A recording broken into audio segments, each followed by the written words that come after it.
One hand in the air if you don't really care. Two hands in the air if you don't really care. It's like that sometimes, I mean ridiculous. It's like that sometimes, this shit ridiculous. One hand in the air if you don't really care. Middle finger in the air if you don't really welcome care. to Ordinary People, episode 11. This is our follow-up for the second round of the NCAA basketball tournament. Make this a quick one.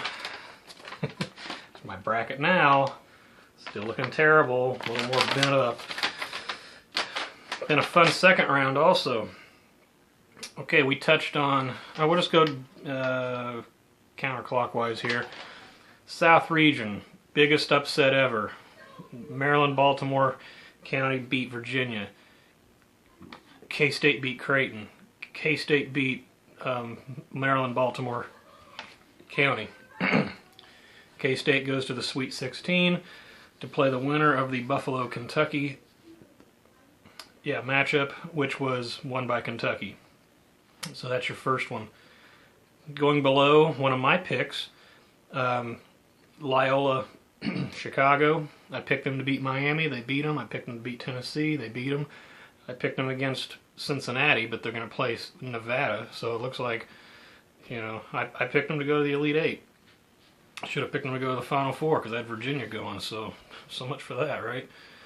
So we'll see. Nevada, like we talked about in the other one, the other podcast, I picked them to beat Texas, and they did.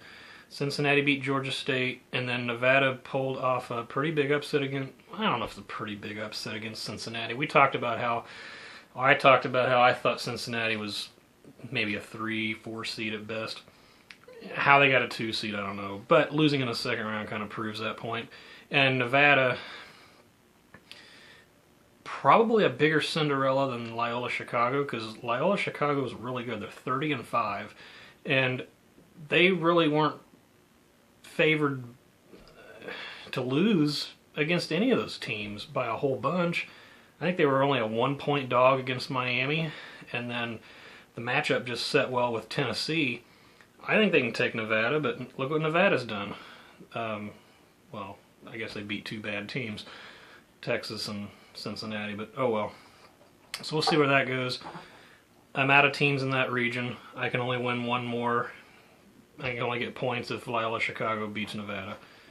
Moving down to the West, Xavier, 1 seed, won their first game. I picked Missouri over Florida State, coin toss. Florida State beat Xavier, came back. They were behind by a lot. So Florida State, Sweet 16, going to play Gonzaga. Gonzaga beat Ohio State, no shocker there. It is what it is. And then we go to Houston, San Diego. Now Michigan. Michigan beat Montana. Michigan beat Houston. That's a pretty good win. Pretty strong 3 seed, actually. Didn't know what was coming out of the Big Ten, with Purdue and Michigan being the top 2 teams in the league, and Purdue getting a 2 seed, Michigan getting a 3 seed. Very good. One of the guys I work with, Matt, he has a bracket where he has Michigan winning the national championship. So, pulling for him there. Now, right below that, of course, I picked Providence over Texas A&M.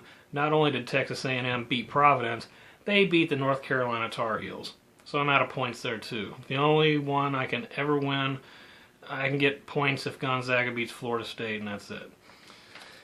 Moving over to the East, Villanova handled Radford. They handled Alabama.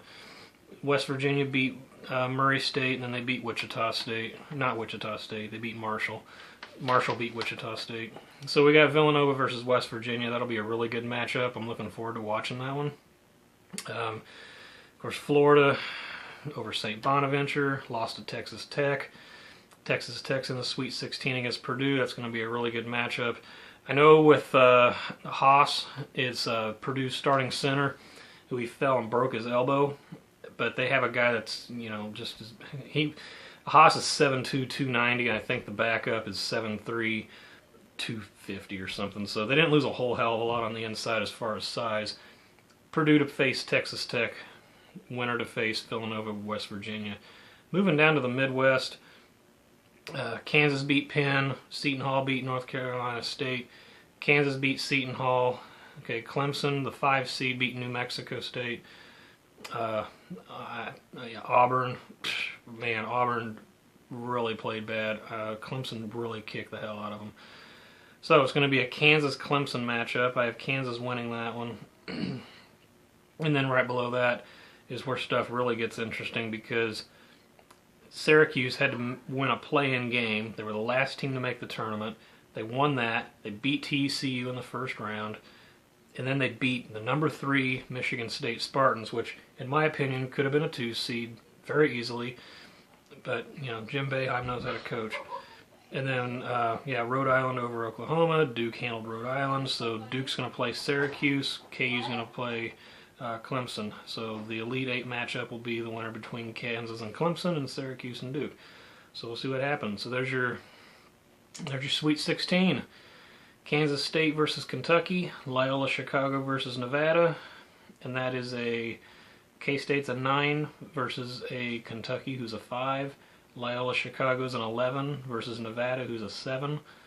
So there's definitely a pretty interesting seed going to the Final Four no matter who wins all that. West Division, West Region, number 9 seed Florida State, number 4 Gonzaga.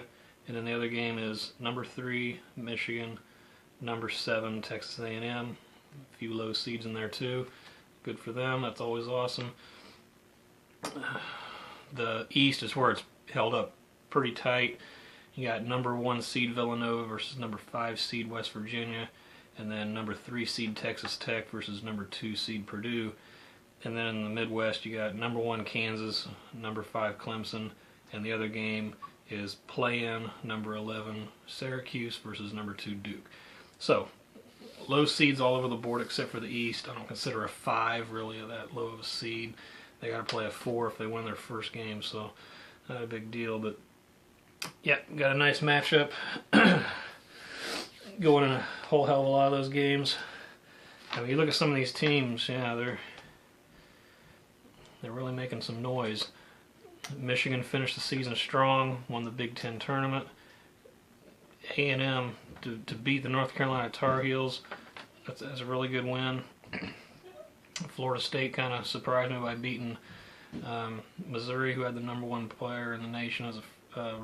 He was the number 1 recruit in the nation last year. And then I said Xavier was the worst 1 seed, and they lost in the second round. Not surprising. Yeah, Nevada, kind of a Cinderella. Loyola Chicago, man, hey. Loyola Chicago, man, the way they play, they're hotter than a stolen Visa credit card.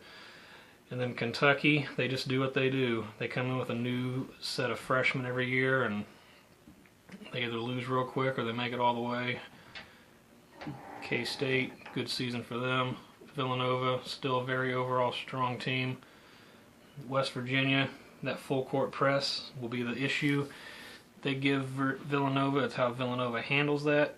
We'll see what happens. Texas Tech and Purdue, toss-up. Kansas, Clemson.